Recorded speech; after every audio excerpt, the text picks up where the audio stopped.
முதல் 2 பாகங்களை பார்க்க அன்பாக கேட்கிறோம். தலைப்பு என்னவென்றால், வீழ்த்துவது முக்கியமல்ல, விழாதிருப்பது முக்கியம். It is not how much effective we are, how much edified we are. எந்த அளவுக்கு வெற்றியாக இருக்கும் என்பது முக்கியமல்ல, எந்த அளவுக்கு தேவனோடு உறவில் இருக்கிறோம் என்பதுதான் முக்கியம். வெற்றி உலகத்தில் தீர்மானிக்கப்படுகிறது, பரிசுத்தம் நித்தியத்தில் தீர்மானிக்கப்படுகிறது. இந்த நாளில் என்னுடைய செய்தி என்னவென்றால், 2 ராஜாக்கள் புஸ்தகம் 6ஆம் அதிகாரம் 5ஆம் வசனம். ஒருவன் ஒரு உத்திரத்தை வெட்டி வீழ்த்துகையில் கோடரி தண்ணீருக்குள் விழுந்தது. இந்த நாளின் செய்தி என்னவென்றால், தேவனோடு இருப்பதனுடைய ஐக்கியத்தினுடைய ரகசியம். திரும்ப சொல்லுகிறேன், அந்த கோடரி தண்ணீரில் விழுந்தது.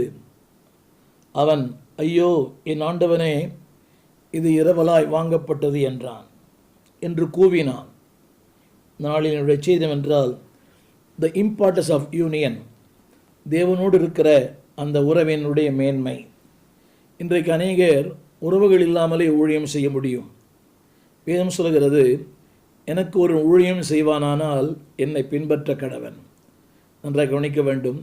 ஊழியம் யார் செய்ய வேண்டும்? அவரை பின்பற்றுகிறவர்கள். இன்றைக்கு பின்பற்றுதல் இல்லாமலேயே ஊழியம் செய்கிற மக்கள் ஏராளம். வசனத்தை, வார்த்தையை, தேவ சித்தத்தை, தேவ நோக்கத்தை, தேவ விருப்பத்தை பின்பற்றாமலேயே ஊழியம் செய்ய முடியும். அது எந்த ஊழியமானாலும், சிறிய ஊழியமோ பெரிய ஊழியமோ, பின்பற்றுதல் இல்லாமல் ஊழியம் இல்லை. ஒரு சின்ன மைக் போடுறீங்க, ஒரு சின்ன ஆடியோ அல்லாவிட்டால் வீடியோ, ஒரு இசைக்கருவி, பாடல், எதுவானாலும் பின்பற்றுதல் இல்லாமல் ஊழியம் செய்யும்போது அந்த ஊழியம் நிலைத்திருக்காது, அந்த ஊழியம் பலன் கொடுக்காது.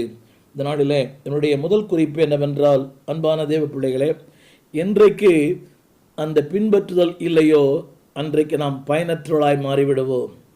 இங்கே நான் குறிப்பிட விரும்புகிற கருத்து என்னவென்றால், கோடரி இரும்பு அந்த மரத்தை விட்டு தனியே வந்து விட்டது. தெய்வீகம் அங்கே இல்லை, மனுஷியம் இருக்கிறது. அவனுடைய கருத்து என்னவென்றால், பயனில்லாத வாழ்க்கை. திரும்ப சொல்லுகிறேன், எங்கே தெய்வீகம் இல்லையோ அங்கே பயனில்லை. ஊழியம் செய்தாலும் பிரசங்கித்தாலும் என்ன செய்தாலும் it is a useless life.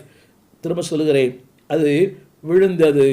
இது விழுந்தது, கோடரி தண்ணீருக்குள் விழுந்தது. அன்பானவர்களே, இதுவரையும் பயனுள்ள ஒன்று, அதாவது அநேகரை வெட்டுகிற ஒன்று, அது ஒரு பாத்திரமான ஒன்று. ஆனால் அது விழுந்து விட்டது. காரணம் என்னவென்றால், அதற்கும் அந்த மரத்திற்கும் தொடர்பே இல்லை. திரும்ப கவனியுங்கள்,